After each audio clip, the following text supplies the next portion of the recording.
This week on TGC News, Remington shuts down in New York, Savage has some new accessories that are pretty interesting, Caracal tries again, and Ruger confuses the heck out of me.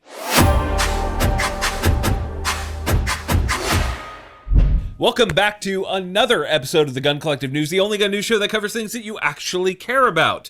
My name is John Patton. Hello, welcome back. It's great to have you here. If you guys want to know more about this pretty rad wall behind me from lockdown, hit the link in the video description. Let's kick this week off with some industry news. I'm actually going to add to something I covered last week. Colt CZ Group made an attempt to buy the sporting products, aka ammo, from Vista Outdoor instead of the proposed Czechoslovak group. Vista put out a press release kind of friend-zoning Colt CZ, and we covered that last week. Well, as it turns out, Colt CZ laid it all out under their original letter, unlike Vista said, and Vista ended up crapping on them. It's a whole thing. They even suggested a merger. However, that was declined by Vista. What I find most interesting about this whole thing is that big brands are looking to soak up ammo manufacturing here in the US in a big way. I'll put a link to the original Colt CZ letter to Vista in the description. To be honest with you, this high-level business finance crap makes my head spin, and I find it super difficult to follow, so let's move on to this week's sponsor, KDG. Oh man, I wish this was a little bit longer. Hey John, any ideas? Oh, I got this. KDG. Whoa, the SRX-6. Hey, what else you got over there for the AR? KDG. Oh, the MREX AR rail. No, don't do it a third time. KDG. What in the crayon eating? Oh, it works. Oh, and if you want to make that magic happen maybe a little bit easier, try using TGC 10. You know what that is, and you know where to use it. Don't be dumb. More industry news is coming from Remarms, aka Remington, the firearms side. It's like a sequel, but not. As it turns out, they are closing down the plant in Ilion, New York, and are consolidating their operations to a plant in LaGrange, Georgia. This has actually been part of the plan since 2021 and is now starting to be executed, I guess. New York State elected officials kind of earned this exit with the terrible politics. Oddly enough, out of the Remington split that happened a few years ago, this Remarm segment is one that we haven't heard much from at all. Marlin's doing great, Bushmaster is attempting to grow, and some other brands are too, but the gun side of Remington has been pretty quiet. Hopefully, they make an effort to not suck and meet us full force in 2024. Here's looking forward to that. How's about we check in with Nick's background check numbers? As is traditional, background check numbers are up in the month of November for a total of 2.65 million. That's only about 130,000 less than last year.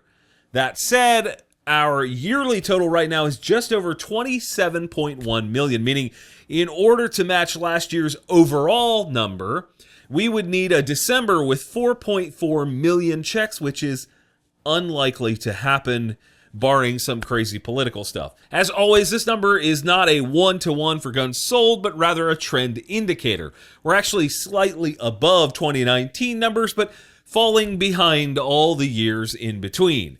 Moving on from there, we have some new accessories to cover. First is one from a company I had not heard of before called Heyman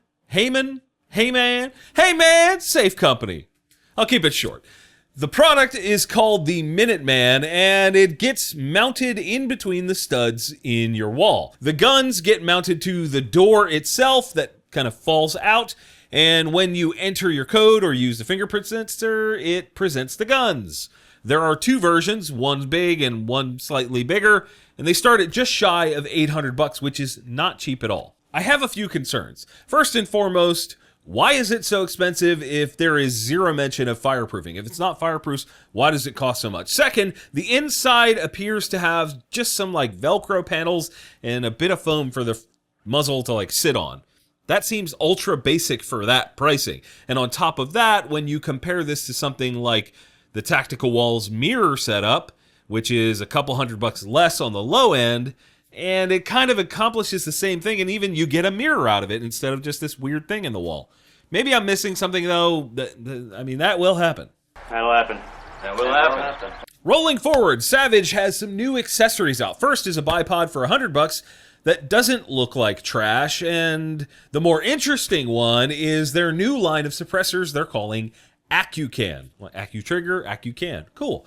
They're offering a 338, 30 cal, and rimfire version, and if that front end cap looks familiar to you, you have a good eye. I immediately recognized that and figured out who is making these suppressors for Savage, because they're obviously not doing it themselves. It's Maxim Defense. The back and front end of the suppressor is nearly identical to one of theirs. However, these Savage suppressors are selling for about $300 less on the top end at a G for the 338, $700 for the 30, and $400 for the rimfire. And for the centerfire cans, they're listing the fire rating, like how fast you can shoot, as controlled, meaning 1 round every second for up to 20 rounds, and then you have to let the can cool down to ambient temperature. So that tells me that these are not as robust as the Maxim Defense cans, which have like a full auto rating with a 5.5-inch barrel. It's definitely a good thing to see more traditional brands helping to sort of normalize suppressors. I love that. But if they're not really as good as everybody else's, what's the point? I'm curious if any of you guys out there would buy these over the other options on the market. What do you think? How's about we do Deal of the Week before we get into some new guns? The Crimson Trace Rapid Illumination Grip, aka the Rig, which is an angled grip with a light built into it, is normally $150. But with my link, you'll drop that down another $30 to $120, because with our link, you get 20% off of everything. That's rad. However, I did find another good deal on these for $103 over at Optics Planet. So you could do that as well. I know some folks have had some customer service issues in the past with OP, so I'll put both links in the description for you guys. You can pick where you want to get it. And new gun time. First, I'll touch on a couple you might have already seen because I kind of forgot to cover them last week. Walther has released 2 new versions of the PDP. There is the Match and the Steel Frame Match. Both guns are very similar, so I'll try to sort of treat them as one. They both have 5-inch barrels, both are 9mm striker fired, come with 3 18-round mags. I think the Steel has 20 rounders, whatever, and have 5-pound dynamic performance triggers, as they call it. There are also gigantic magwells on both guns. The texture is similar across both, but the steel frame has grip panels, whereas the polymer frame has an interchangeable backstrap instead. The slides are cut for optics. They've got really aggressive cuts in them as well. But the optic plate is not in the box. Instead, you have to reach out to Walther to get one for your specific optic. It's kind of annoying, but at least the plate is free of charge. You don't have to pay for it.